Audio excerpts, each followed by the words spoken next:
Today we're gonna be diving into one of the most prestigious shooting sports in the world, and one you heard a lot about last year, Olympic trap. If you've never heard of this before, you're in for a treat. This game is all about precision, focus, and a little bit of heart-pounding action. So let's break it down. Olympic trap is a shotgun shooting event where competitors aim at clay targets launched at over 60 miles an hour from a bunker in front of a line of shooting stations. Seems simple enough, but here's the kicker. There are 15 traps in that bunker, with 3 set for each shooting position. And that, guys, is what makes it so challenging to break every single one. A round of Olympic trap consists of 25 targets, with full use of the gun on each clay. This means you get 2 shots at the target to try and break it before it hits the ground. In reality, you've got a fraction of a second to track that target, get your aim, and pull the trigger. If you hit with the first or second barrel, that's a point. If you miss, that's 1 down.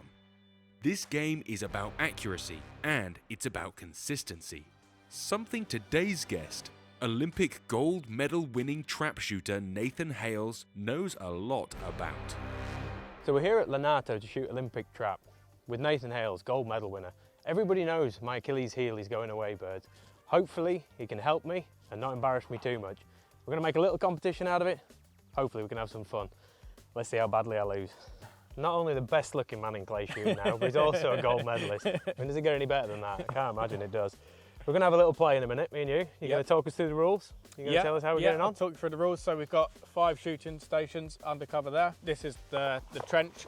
In here we've got 15 traps, 3 in front of each peg. It's all schemes. There's 9 different variations of schemes. And the targets vary between 45 degrees and 0.5 on a straight target. Now you're going to help me or just pummel me into the ground on this? Well, I'm going to try and hinder you as much as possible. No doubt, mate, no doubt. Interestingly, first for me, we're going to be using shooting data. You get this little tag, attaches to your skeet vest.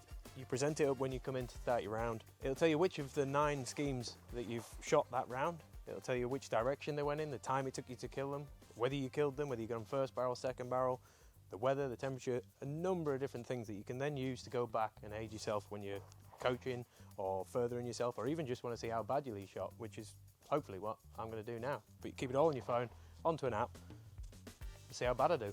Okay, mate, moment of truth. Yep. Who's starting on peg 1? I'll start peg 1 if you want. You can start peg 4. So we're going to start on the mark. Yep. Call it.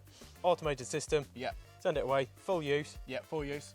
Single bird, then move on. Move stands. Single bird. Yeah, shoot and move. So after each target, you can move to the next peg. Okay. And then Can we reevaluate the handicap halfway through if I'm losing badly? We'll give it a go, yeah. We'll see how you're going. And right. Yeah, we've got a referee sat in the chair there with the buzzer in his hand. So. I don't like the buzzer, by the way. You'll love the buzzer. Me neither. Oh. Oh. Great start. Nathan's 1 in front. I'll up your handicap to 7. I think I might need to hit one, mate, at some point. It's looking like a handicap of 15, not 10. Oh. Even when he misses it, he gets it with the second barrel. What's that about? Come on.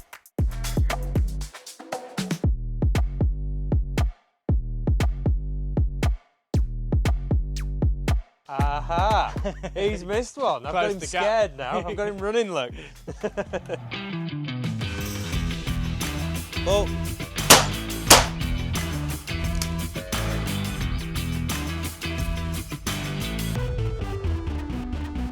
We've had a bit of a round, mate. Didn't go quite to plan on my side of things. Not mine. The 688, I found it a little bit now. Love this gun, by the way. Yeah. I think it's got the capabilities. I've got the capabilities if I can put it together. Yeah. Can you help me with that?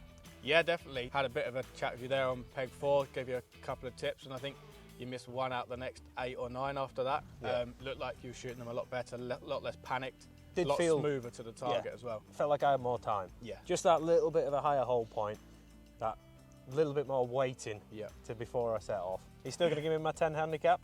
10. It's gone up, it keeps going up. Well, come on. I said 15, you said 5, we'll meet in the middle at 10.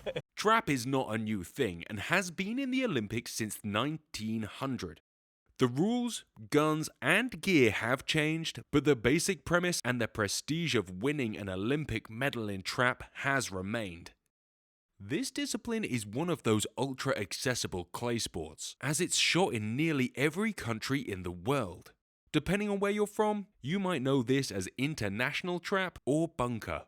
As clay shooting goes, it's also relatively simple to get average at, although Ant was finding it's incredibly difficult to master. Those clays are fast, and unless your gun mount, move, and timing are perfect, you won't be standing on any podiums. Right, so we're going to go against Gianluca. See if we can't beat him with my personal coach here with me, my Olympic coach. 25 straight coming right up. It could be a tough competition. You scared, Gianluca? You scared? Perfect shot right in the middle. Textbook trap shooting shot that was. Right, it can only go downhill from now, mate. Keep trying. It's got to stand to and we'll see. So it turns out, mate, all I need is you stood behind me. 2 for 2. It's the joys of having a coach. Whenever they're stood behind you, you don't make a mistake. Whenever they leave the range, then it all goes wrong. It'll come, mate, don't worry. You just wait. To me, I went miles over the top of it, set off too early, rushed, saw the gap over the top of it. It was too late to do anything about it. Couldn't drive that gun back into it for the second shot. It all stemmed from a movement up on when you called for the target. So you went searching, and then, like I said earlier, the target disappears under the gun, then it appears in front, and then there's a big panic, which hence why you drove straight over the top of it. The only hope you've got hitting it then is stopping the gun and pulling the trigger and hoping that clay runs into shot, which his chances are pretty slim. It's not how you win a gold medal, is it? No. The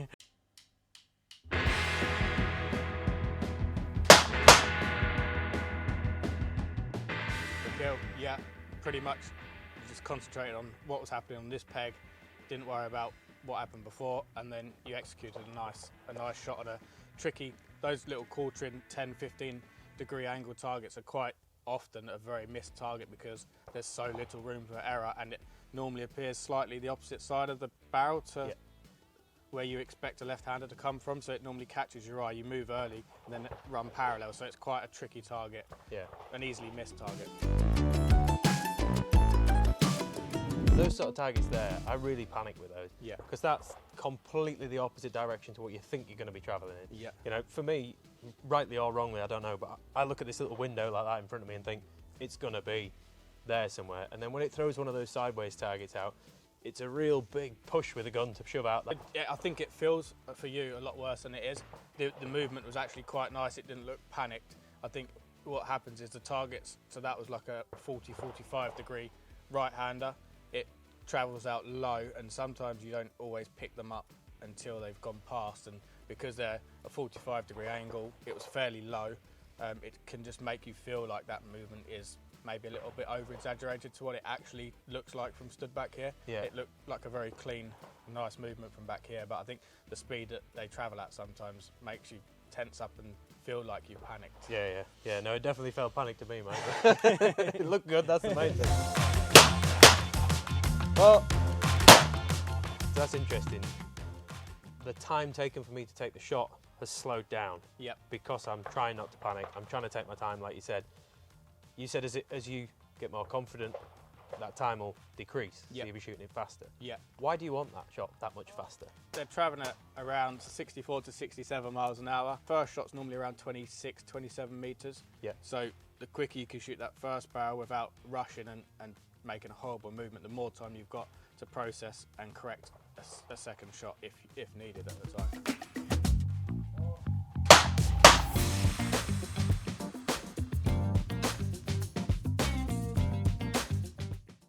You got him scared. He's seen you shoot the last 4 or 5 targets, and I think he's started to feel the pressure, and they just couldn't hang on to that right hander there. All that shaking he was doing to wind me up at the start, it's well deserved now, look. Ball. Ball. Ball.